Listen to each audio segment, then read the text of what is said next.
ਇਹ ਹੈ ਕਿ ਜਨਾਬ ਜੀ 9ਵੀਂ ਦੇ ਸਟੂਡੈਂਟ ਤੇ ਮਾਸ਼ਾਅੱਲਾ ਪੇਪਰ ਇਹਨਾਂ ਨੇ ਦੇਣੇ ਆ। ਛੁੱਟੀਆਂ ਕਰ ਕਰਕੇ ਟੀਚਰਾਂ ਨੇ ਇਹਨਾਂ ਦੇ ਦਿਮਾਗ ਖਰਾਬ ਕੀਤੇ ਪਏ ਆ। ਚਿੰਤਾ ਨਹੀਂ। अस्सलाम वालेकुम दोस्तों, ਅੱਜ ਅਸੀਂ ਜਨਾਬ ਲੜਕੇ ਬੈਠੇ ਸਟੂਡੈਂਟ ਅੱਜ ਕੋਈ ਥੋੜਾ ਜਿਹਾ ਇਹਨਾਂ ਦਾ ਇੰਟਰਵਿਊ ਕਰਦੇ ਆ ਕਿ ਕੀ ਜਨਾਬ ਇਹ ਪੜ ਰਹੇ ਆ, ਕੁਛ ਆਉਂਦਾ ਜਾਂਦਾ ਕਿ ਬਸ ਵਿਹਲੇ। ਕਿਹੜੀ ਕਲਾਸ ਚ ਤੂੰ ਤੂੰ ਤੂੰ 9ਵੀਂ ਚ। 9ਵੀਂ ਚ। ਲਓ ਜੀ, ਸਾਰੇ ਬੱਚੇ ਹੈਗੇ ਆ 9ਵੀਂ ਕਲਾਸ ਦੇ ਤੇ ਸਾਰਿਆਂ ਤੋਂ ਪਹਿਲਾ ਸਵਾਲ ਹੈ, ਇਧਰੋਂ ਸ਼ੁਰੂ ਕਰਦੇ ਆ। ਪਾਕਿਸਤਾਨ ਦਾ ਸਭ ਤੋਂ ਵੱਡਾ ਸੂਬਾ ਕਿਹੜਾ ਆ? ਸੂਬਾ ਨਹੀਂ ਪਤਾ। ਉੱਚੀ ਬੋਲ। नहीं पता। हाँ भाई, पाकिस्तान का सब तो बड़ा सूबा केड़ा? कोई नहीं पता। पढ़िया नहीं है अजे तक? नहीं। हाँ भी चाचा बलाल। बल्तिस्तान।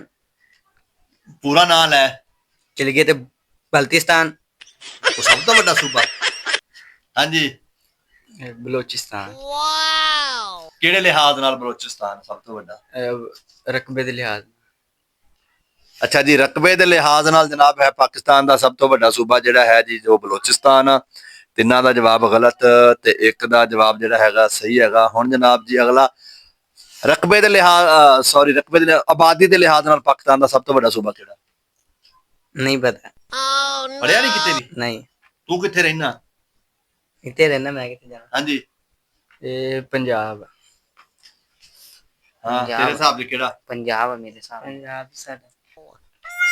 जे ना होया पंजाब तो फिर है तुहाडा पंजाब ही आ। लो जी, ये नकलइये बैठे इधर तो दोवें, ये तो ओदे पिछे ही आ जी। पंजाब आ भावें गलत आ ते भावें हैगा सही। अच्छा हुण दस, हुण मैं ना हुण लाइन सिर नहीं पुछना, हुण पुछना लैदा इन्हां दे कोलों क्योंकि नकल मारदे आ। ते अब वैसे पाकिस्तान दा सारियां तो छोटा सूबा किहड़ा आ? चिंता नहीं। हाँ जी। नहीं पता। हुण भी कह पंजाब। हाँ जी। ये हैगा वा बलोचिस्तान। अगे वड्डा भी बलोचिस्तान सी, हुण छोटा भी बलोचिस्तान आ। हाँ जी। गिलगित बल्तिस्तान। गिलगित बल्तिस्तान ਜਿਹੜਾ ਹੁਣ ਬਣਿਆ ਐਂਡ ਤੇ ਜਾ ਕੇ ਸੂਬਾ, ਉਹ ਹੈਗਾ ਸਾਰਿਆਂ ਤੋਂ ਛੋਟਾ ਸੂਬਾ। ਅੱਛਾ ਜੀ। ਅੱਛਾ ਹੋਰ ਮਤਲਬ ਦੁਨੀਆ ਦਾ ਸਾਰਿਆਂ ਤੋਂ ਵੱਡਾ ਮੁਲਕ ਕਿਹੜਾ ਆ? सऊदीया। ਲਓ ਜੀ, ਸੁਣ ਲਓ ਜੀ। ਹਾਂਜੀ, ਅੰਸਾਰੀ ਬ੍ਰਾਂਡ। ਉੱਚੀ ਬੋਲ। आपको नहीं पता। ਲਓ ਜੀ, ਸੁਣ ਲਿਆ ਜੀ। ਇੱਧਰ ਆਓ ਜੀ। पाकिस्तान ਸਾਰਿਆਂ ਤੋਂ ਵੱਡਾ ਦੁਨੀਆ ਦਾ ਮੁਲਕ ਇਹ ਆ। दुनिया दा। ਹਾਂਜੀ। इंडिया। ਲਓ ਜੀ, ਇਹਦਾ ਇੰਡੀਆ। ਹਾਂਜੀ। रूस।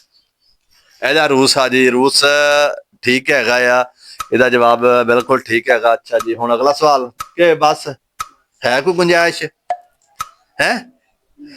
ਲਓ ਵੀ, ਸੁਣ ਲਿਆ ਇਹਨਾਂ ਦੇ ਸਵਾਲ ਤੇ ਜਵਾਬ ਇਹ ਹੈ ਕਿ ਜਨਾਬ ਜੀ 9ਵੀਂ ਦੇ ਸਟੂਡੈਂਟ ਤੇ ਮਾਸ਼ਾਅੱਲਾ ਪੇਪਰ ਇਹਨਾਂ ਨੇ ਦੇਣੇ ਆ। ਛੁੱਟੀਆਂ ਕਰ ਕਰਕੇ ਟੀਚਰਾਂ ਨੇ ਇਹਨਾਂ ਦੇ ਦਿਮਾਗ ਖਰਾਬ ਕੀਤੇ ਪਏ ਆ।